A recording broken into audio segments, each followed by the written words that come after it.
Okay, we're going to talk a little bit about RV battery maintenance. Probably something that all of us don't do well enough on, but here I am on my Winnebago View. I've already prepared everything.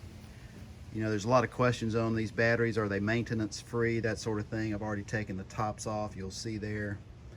I'm all set to work on my 2016 Winnebago View. I've popped the top off here. I've got safety glasses on. You know what? I don't have my gloves on right now, but I'm going to put my gloves on in a second.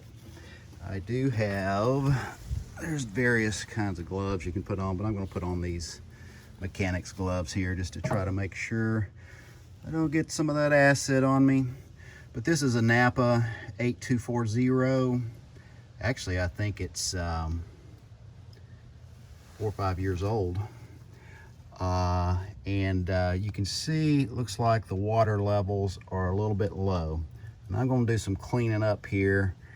My batteries cables don't look as bad as some folks that I've seen on but yeah, just pop them off, use a little distilled water.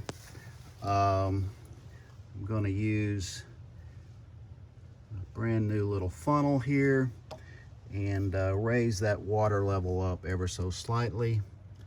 And so there you have it. You need to check your batteries probably once a year, something like that. But this NAPA 8240 marine battery does require maintenance. It is not maintenance free. So you will need to take a little screwdriver and pop these off. More later.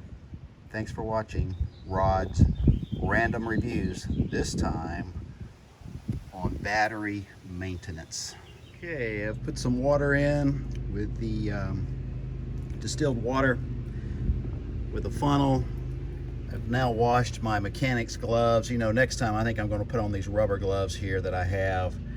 I keep those handy on the driver's side. If I'm pulling into a gas station or a fueling station, diesel fuel, and I'm at a truck stop, I will definitely put on these orange rubber gloves, because those truck stops, I don't trust them. I've had them kind of a backfill on me and things like that. But this is what I kind of cleaned it up, put the caps back on.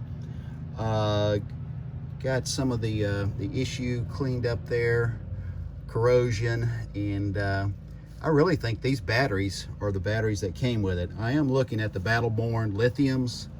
Gosh, they'll be about 950 bucks a pop, but these will last us this summer at least, and then some.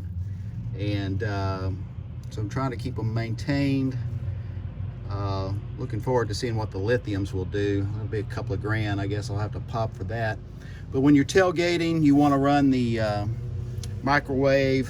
You want to run things like that when you're boondocking, if we even have tailgating this year for SEC football. But anyway, hopefully there's little tips there will help you maintain your battery. Thanks all.